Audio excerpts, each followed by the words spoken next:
Equipping it with the requisite tools is crucial to enhancing the efficiency of the institution. Alaji further enjoined his fellow Gambians in the diaspora to emulate his move. The Director General of GRTS, Alaji Lamin Manga, hailed Alaji and his foundation for the intervention, describing the donation as both worthwhile and timely. Adi Fati, Editor-in-Chief, GRTS TV, acknowledged the efforts of the foundation, saying the computers will no doubt ease the work of the reporters in the newsroom. Yankuba Jatta also joined the chorus voice in thanking and recognizing the benevolence of the Go for Africa Foundation. For GRTS News, I am Fatou Jassi. The reptile farm in Katong is home to many endangered species of snake and other reptiles. The farm, which now serves as both a tourist attraction and educational facility, was established by a French national 20 years ago to change the mentality and people's perception of snakes. Abdul Njai reports the farm is an excellent place for those with keen interest in nature. It is a healthy glow for the Gambia tourism industry and for those with strong passion for nature.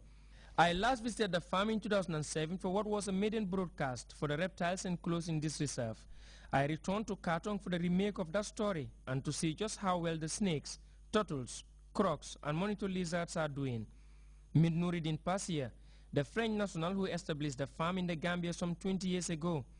Noureddin is a leading proponent of the virtues of coexistence, especially between humans and snakes. This one is this one is not a real Gambian rock python. It's an Asian rock python. The real Gambian one are there. You see them? They can be as big as this one. The just thing is this one not being a real Gambian python, I'm never going to release him. So this is why I tame it completely. Where the other one, how big is it? He's 3.20 meters, something like this. So the ordinary Gambian will never believe that this is as tame as this. This could be as tame as this. And then this could have cost a great amount of fear around the neighborhood. Even a wild one will never attack human being. He will not try to kill. If you disturb him, he will bite you, but otherwise he will not try. We are not a prey for them. He works closely with the surrounding communities, bringing him closely to his objective of changing the perception people have towards snakes. What is good is that I have around 5,000 school children coming here every year for free, so I do really manage to change a little the attitude of Gambians toward reptiles. But does this change the general belief that snakes are harmful? That is exactly the main objective of Noureddin and family, who find grace and tenderness in these reptiles. You caught that one? Yes. Where did you find it? I find it where we are training. Yeah. Near the dojo. Then you are very brave. Yeah. So you just caught it, put it in somewhere, or you held it by your hand and then come up to here? I caught it by my hand after I brought it here. Brought it here? Yes. And how long has it been living here, Noor? This one is almost 6 months now. This one. Is there any chances of it being released? Yes, yes. Probably once, because they're not easy to feed. So, and it's like I tell you, so they don't bite. This one eats other reptiles, so we have to find other snakes for him to feed on, and small lizards, skink. The only snake which is close to being deadly is perhaps the poof adder, and that is likely due to its slow movement. It can strike when cornered or stepped on, and that venom can be deadly. This is the snake that is really dangerous in the Gambia. What makes it especially dangerous is that it's a snake that cannot move quickly, so he don't run away from you. So it is defensive? Yeah, all snakes are defensive. We're not prey for snake. But not running away, you can step near of one or on top of one. Especially they're very difficult to see. Look at this one. Would you have seen this one? No. Small one are, really bad at yes. Beneath the leaves, yeah. Small one are very difficult to spot. The snakes feed on virtually everything, from dead animals to the live one, from eggs to tooths. They are cold-blooded animals, so they don't need energy to maintain their temperature. If they go in a hole and they don't move, they can stay a long time without food. So most of the snake, when the bushfire comes, they go in a hole, they sleep, they wait for the rain to start. When the rain starts, they come out. And they can wait that long, 6 months? Yes. Some snake has been known to stay 3 years without food. It's not good for them, but they can survive it. A number of other species of reptiles also call the farm home, giving the ecology a great balance, coherent with the progress it is envisaged to make. The farm maintains no permanent staff, but operates on the benevolence of volunteers. Its owner expects to broaden its approach not only as a tourist attraction center, but also as an educational facility for Gambian students. Abdunjai, GRTS.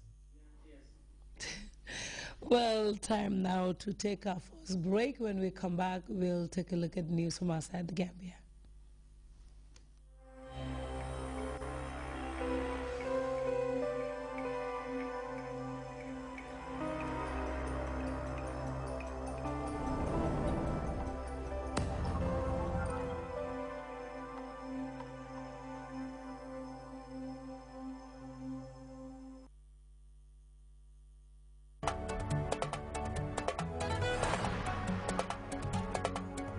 Hello and welcome to another week of the Fatu Show.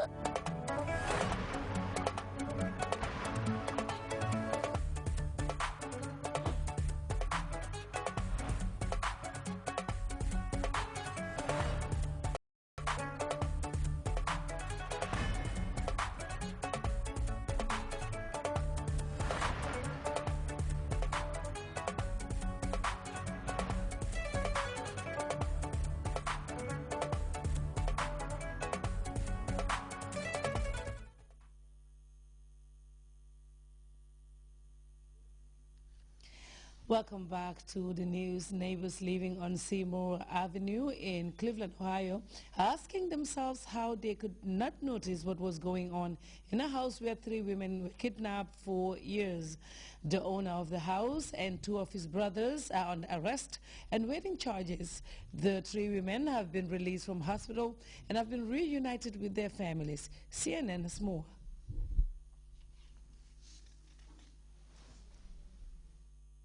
House of Horrors. Throughout the day and late into the night, FBI agents meticulously search, removing the front door, searching the crawl space, carting away a red pickup and a Jeep. At one point, bringing in a cadaver dog. It's not known what, if anything, the dog found. The FBI taking the lead in the search. This is just the tip of the iceberg. This investigation will take a very long time. The 3 suspects, 52-year-old Ariel Castro, his brothers Pedro and O'Neill, behind bars. They'll face more interrogation today. Authorities have 48 hours to file charges, and that window closes later tonight.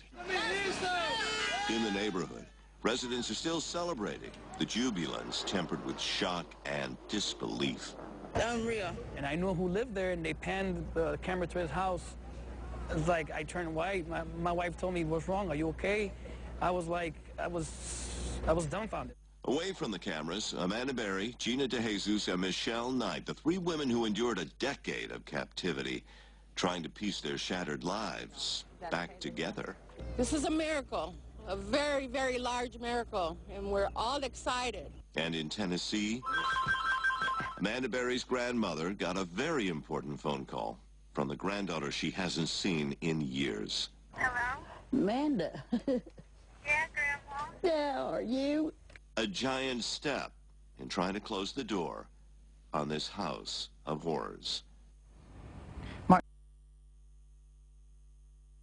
Well, we go back to the top of the news. The twin areas of disaster mitigation and prevention were today the main agenda item during a meeting of the Food and Security and Disaster Management Council at State House. The meeting, presided over by His Excellency the President of the Republic, Sheikh Professor Alhaji Dr. Yahya Jammeh, brought together actors at the heart of efforts geared towards minimizing risks associated with disaster.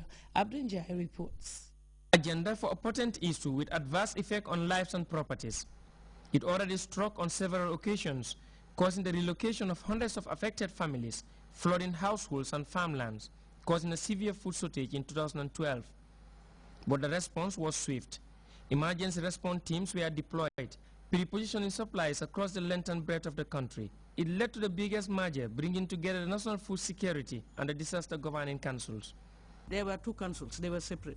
But because chaired by the same person and also composed of the same people, we just thought it wise, and the fact that they are interrelated as well, because when there is food insecurity, most of the time it's because of disasters. The issue brought together the executive, the UN system in the Gambia, and members of the civil society to brainstorm the best possible approach